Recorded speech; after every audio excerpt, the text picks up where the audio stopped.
Hey guys, welcome back to the Skinny Truth podcast. I'm Laura Flusche, here with Dr. Josh Roller again. And today we are going to talk about a really good one. When bariatric surgery doesn't work and why it doesn't work sometimes. So really good topic. Think about, and I'm sure that was last week we talked about fears.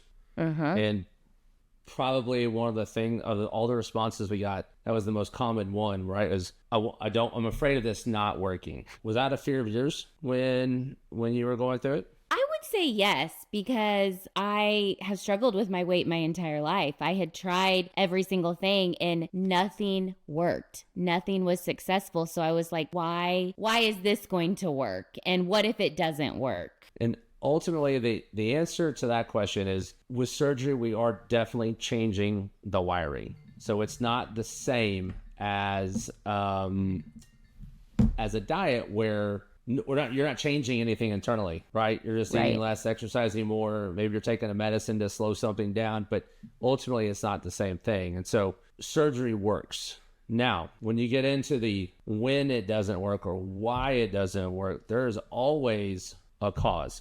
It's never not the surgery. And I think that this because, people may think you just do it and then you don't have to do anything else, but you are a living testament to a total life change. Absolutely. Yeah. I mean, I totally changed the way I live, everything about my life, the way I move my body, the foods that I eat, the choices I make daily. I changed everything. And if I wouldn't have made those changes, there's no way I would have been able to lose the amount of weight that I lost, because it took me a good 18 months of doing, I'm still doing, but 18 months to get all of that weight off. And it's by making those changes. So again, back to the basics. Surgery, we do two things. We make your stomach smaller so you feel full faster, so you don't eat as much. Then we bypass a part of your intestine so you don't absorb all the calories. Okay, so it's a tool, just like any tool from Home Depot. If you don't use it correctly, it will not work. So as a surgeon, I usually break this down into two main causes of why a surgery doesn't work. Main causes. And I'll just toss this one out here real quick. There can be bad surgeries done. There are bad surgeries done. I have worked on patients that have had bad surgeries done and thought, I had this surgery, it didn't work, I'm a failure forever. Then you get in there and they didn't even really have the surgery to begin with. So we're gonna presume that you had a good surgery. Okay. Now we've got our duodenal switch, or our bypass, and our sleeve. They all have different powers or abilities to lose weight. But all that being said, two categories. And the first one's going to be food choices, and the second one's going to be exercises. And I know this is where you've gotten really good. You're literally like a dietitian now. What were your food choices like before surgery, and what are they like now? Night and day. My food choices before surgery were fast food, fried, pasta, high carb item, you name it, sugar, breads, pastries, all the foods that we shouldn't be consuming a lot of were the sole focus of my diet and no wonder I weighed 400 pounds. Right. Okay. So then you had the surgery. What is it now? How is it changed? High protein, lean proteins are what I strive for first. Low carbohydrates, low fat. I have introduced carbs a little bit more just so I could stop losing some, because I don't need to lose any more weight. But I still low carb, high protein. And people will ask, like, how is it different now that you're in maintenance versus losing? And I'm like, to be completely honest, not much has changed. I still am striving for those lean proteins every day, the good vegetables, and low carb. Do you count your protein each day? I do. So I'm very type A, and I tracked diligently for a long time in an app, but I have a really good idea now. I measured things, weighed things for a very long time on my journey. So now I have a pretty good idea of, okay, that's 1 cup or that's 4 ounces. And so, but yeah, in my head, I'm saying, okay, how many grams of protein do I have today? And so you probably tracked it for at least the first 18 months. And now you have a really good handle. Probably longer. Yeah. Getting that 80 to 100 grams in. So, okay. So now when you're eating and, we typically advise, hey, protein first, then some vegetables if there's room, and go that way. And it was probably a struggle for you in the beginning to get your protein in. Oh, it is. I mean, in the beginning, and that is a really common question that I get. Somebody's newly post-op and they're like, how can you get all this protein in? And it takes time. I mean, your stomach is healing. It was inflamed, healing from surgery. And I always say, do the best you can do, but you have to focus on protein first, because if you're filling your pouch with those other things, you will never meet your protein goals in the beginning. Like if you sit down and have a dinner roll, because every restaurant, what do they bring first? Bread. Rolls, bread. If you fill your stomach with bread first, is there any room for protein at that point? Nope, not at all. Yeah. There's not. And so when I see surgeries fail, I will say that and by fail, I mean putting weight back on, it is always comes down to food choices and exercise. And by food choices, sometimes it's also the order that you're eating. But how much fast food do you do now? We don't do a lot of fast food. We do eat out, but fast food's hard, to be completely honest. There's not a lot of great options for, I'm not even just going to say bariatric patients. I feel like the overall population, there's just not a lot of healthy, good choices. Most of it's fried and high calorie and high fat. So we don't really do fast food a lot. We'll do Chick-fil-A some because that's one of the easier places to do. They have grilled nuggets. But we just don't do a lot of fast food anymore. It is one of the things that I tell people to stay away from in general. It's hard because you have families, kids, and maybe you only have 30 minutes at lunch and you're behind and you got to do something fast. And that's where the whole meal prep comes in. But ultimately, it's like there's nothing you can do. And so when people get into a time crunch, that's where fast food got its stronghold. Yeah. And in my opinion, and this is just in general, there really isn't great food choices that can be made at these places, because even if it sounds like a good choice, it's probably not prepared well. Right. And it's totally processed and there's a lot of stuff with it. So if you can avoid the fast food places in general, you're going to be much better off. And then, I mean, I know you're kind of the coffee expert, but when you hit a place like Starbucks, how aware are you of the calories that are in each drink? Very aware. And it's shocking how much calories are in some of these drinks that people are drinking. I was drinking before surgery all the time. I mean, it blows my mind. Some of them are more calories than I consume in a day. And it's just... You can easily do a 1,500 calorie drink. Yeah, it's insane. It's coffee. And so it's not filling you up. Right. Yeah. And that's the thing. Liquids go right through you. They never sit in your stomach and send the signal back to your brain that you're full. So then you add food on top of it. So you've got to be so careful at coffee places about what you do. And so this is probably where people kind of got made fun of, because when they'd order, they'd say, I want the non-fat, non-whip, non-this, non. So that's it's me. But right. That's what you have to do. And it's not like you can't do it down the road in maintenance, but Lord, I mean, you've got to be so careful. And literally the enemy of every weight loss surgery is high calorie liquids. Yeah. Every time. And I will say, in my losing phase, if I went to Starbucks, all I was getting was espresso and I would add my protein shake to it. I didn't venture outside of that because it's just so many wasted calories. And I will say, since we're on the topic of coffee, if you are wanting and you're at a stage that you can introduce that, make sure you plan ahead. Like, I always look ahead, plan out, like, what can I do? How many calories is this going to be? Because you do not, I mean, don't waste your calories on a drink that is not going to satisfy you fully. Well, if you get 1,200 calories in one drink and now you have the rest of the day to get all your protein in, right, you're gonna be north of 2,500 calories, and that's not going to lead to weight loss. So it's another reason why food choices make a surgery fail, or just not getting in your protein, getting in high calorie foods, high carb foods. So you're looking at it, this is what we tell our patients, you want high protein, low calorie foods.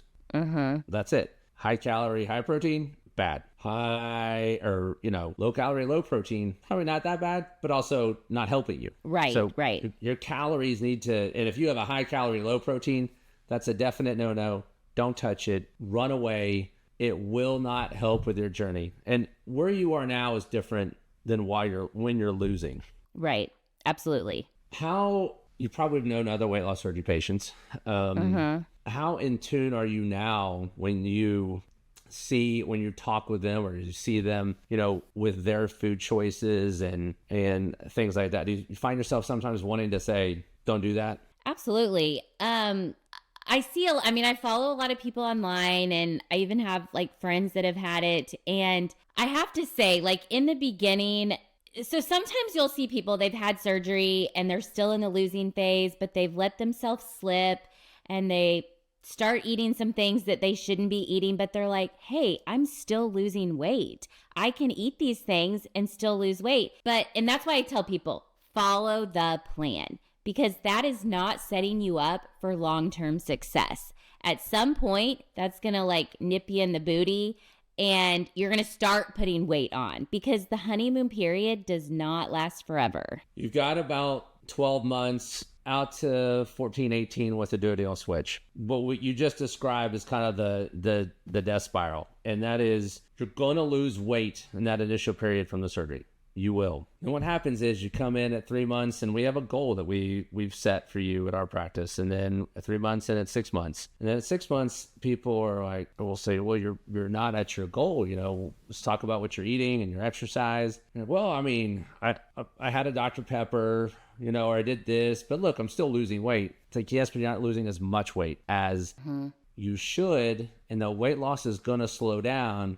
Then at the end of the year, in your 12 months, you go, I'm not where I need to be. Now I need to kick it in. Right. But the most powerful part of the surgery is in the first 12 months. That's where that's when you need to kick it in. You and then build those habits that. like you did. Yeah. How much did your first 12 months set you up for success now?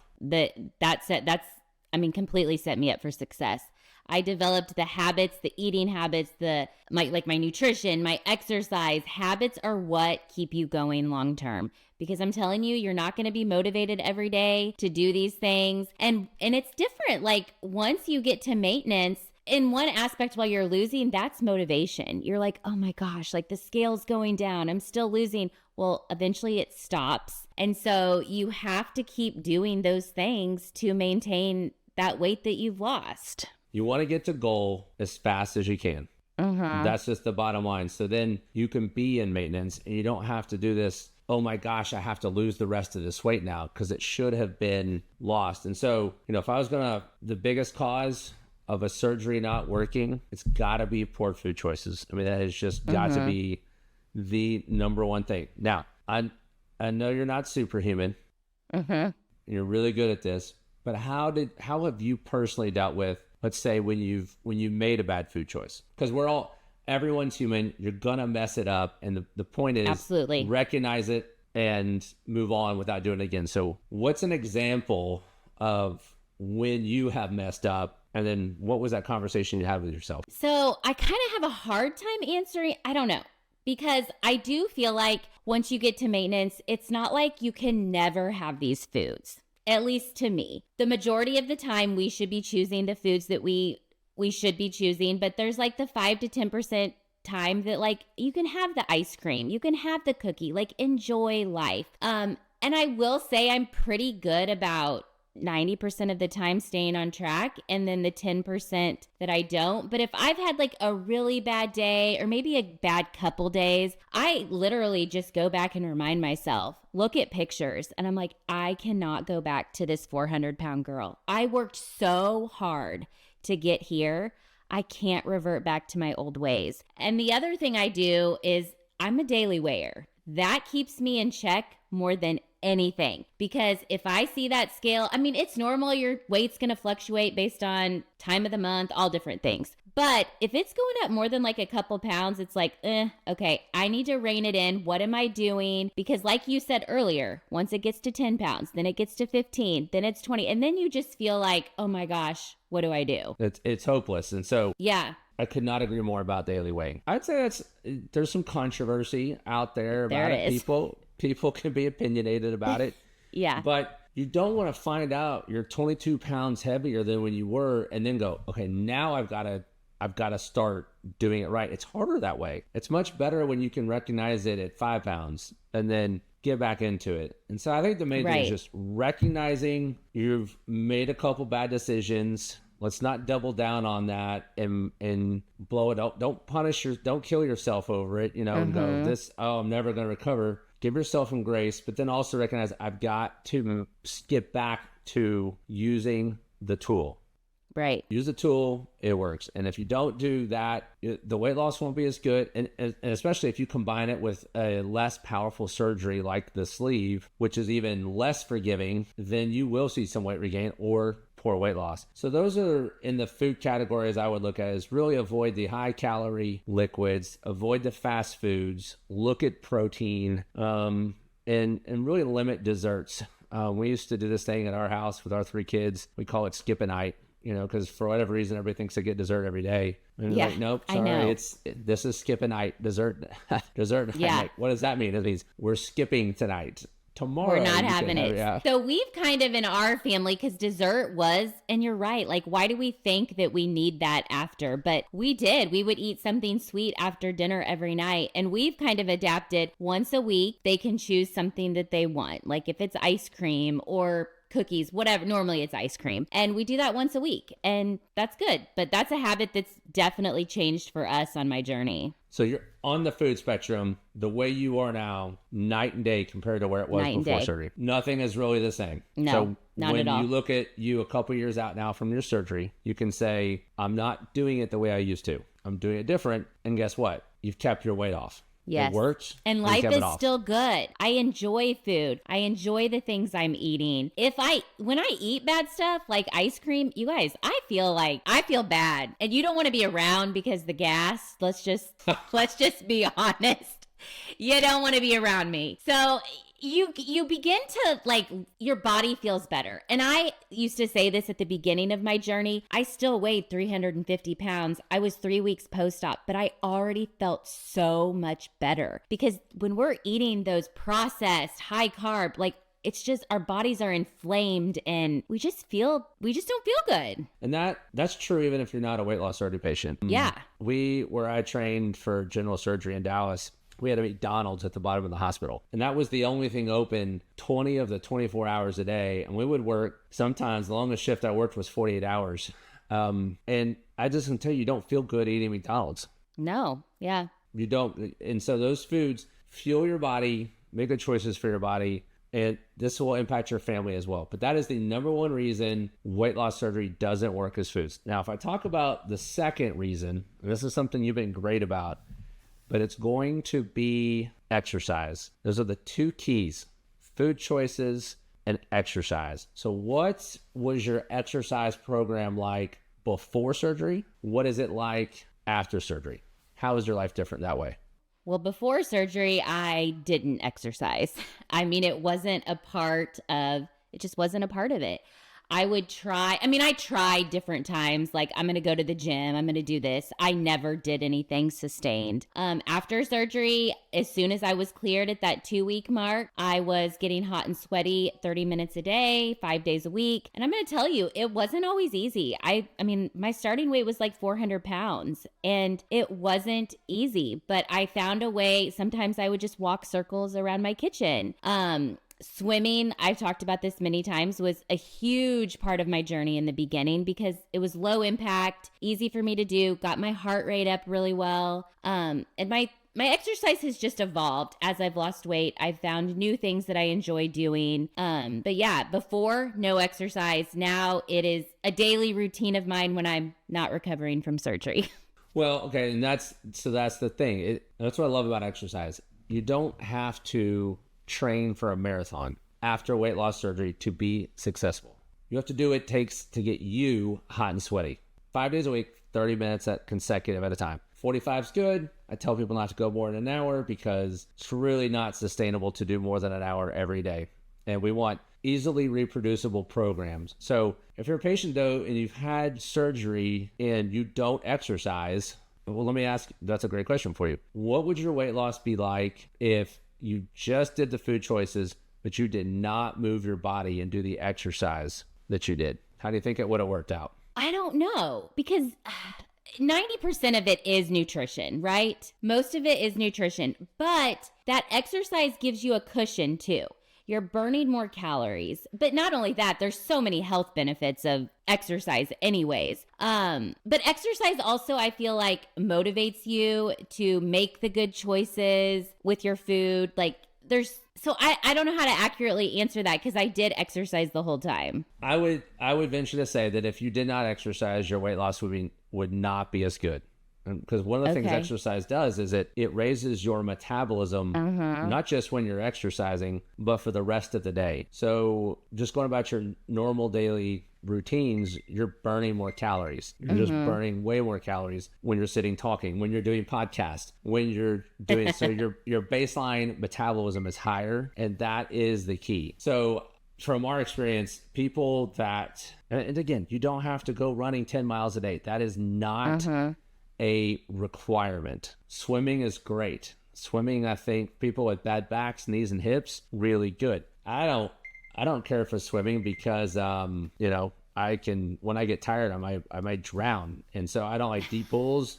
I don't do that at all. I want to just hit stop on the treadmill. I like people with bad joints, spin class or Peloton. Those are all really, really good things to do. So with that being said, I would, one thing you've done really well and people I've seen you do is you're on that treadmill, you're walking, you're moving your body. So if you don't ever start the exercise after surgery, you're not going to lose as much weight. If you, let's just say you stopped exercising now, beyond your surgeries. Right. Surgery. Yeah. But you just say, I'm just going to do this nutrition. I'm not going to exercise. I think you probably start putting a little bit of weight back on. Not all of it. Yeah. I mean, but your body's so used to burning at a high rate. Yeah.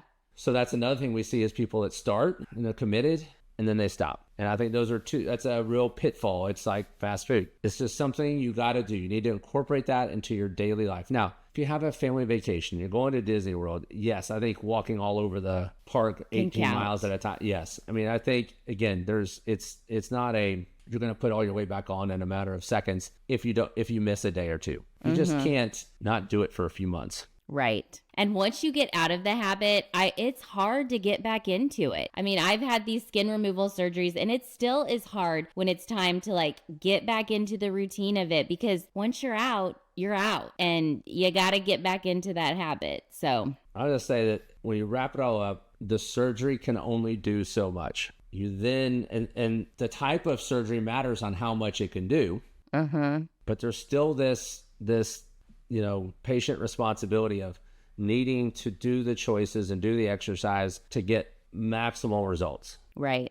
And I've just never seen anybody that's done it perfect that hasn't been 100% successful. Yeah. Now there's another thing out there that I think can cause someone to get off the tracks and make a surgery not work. And that's going to be, emotional or psychological well-being, and I've seen patients that, they lost a loved one, lost a husband, lost a mom, something along those lines. And that was the trigger. But again, what did it cause? Poor diet, poor eating, lack of exercise. And so it's not to discount those things, but those are hard. Those are really, really hard times to get through. And you can definitely understand why it happens. And that's where it's really, really important to seek help. Yep.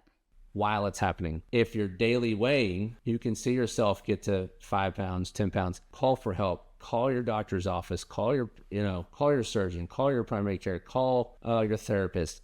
That's how you keep yourself out of that trouble. But we see that all too often, people just not, asking for help. Right. Yeah. And I say that on my page. People will say that mentally they're struggling, binge eating. I'm like, seek help. If you need help, that's why there are providers out there, and there is no shame in asking for help for anything. So we want you to. Absolutely. You're so much easier to help when we need to figure out how to get 10 pounds off than 100 pounds. And, that's just it. It's so much easier to do that. So, my 3 rules are good food choices, exercise 5 days a week, 30 minutes at a time, hot and sweaty, and make your follow-up appointments. And our patients that do that, they lose more weight and they have a significantly less chance of weight regain.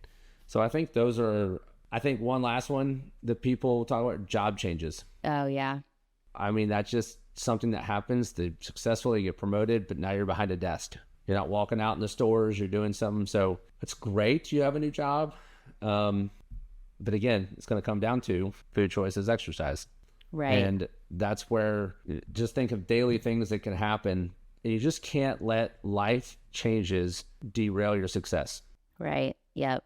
They happen because your family needs you, and you're not much good to them if you're not healthy. They need you to be a healthy person. So those are, I think, the keys. And everyone, we see the comments all the time. I know somebody who had surgery and it didn't work. Well, I would say if you've made that kind of comment, if you heard that comment, ask yourself the question, did that person use their tool effectively? In conclusion, what I would say is, and you've seen the comments, I've seen the comments. I know somebody who had this and it didn't work. And if you made those comments, you've seen them, ask yourself the question, did the person who had that surgery that didn't work, did they use their tool effectively and to the best of its ability? And most of the time, if you start asking questions and doing the digging, you'll say, yeah, well, no, maybe not. And so there is, like I said earlier, there's only so much the surgery can do. You got to do the rest. And, it's a great tool. And I wish people would use it more. It's the most effective thing we have. You just got to realize when you sign up for it that you have to change your habits, change the way you live, and you will be thankful and your whole new life. I mean, it's a whole new life. So. All right. Well, if we appreciate everybody and tuning in and watching us and following us. It's been a lot of fun to do. We will continue to send us your ideas for topics. We've got a whole list planned out, so we'll try to address all of them one by one. Subscribe, watch, follow us on YouTube, Spotify, and the podcast channels. Hope everyone great success, and we hope that these episodes are helping you achieve your goals. All right. Well, we'll see you guys next week. Thanks for listening.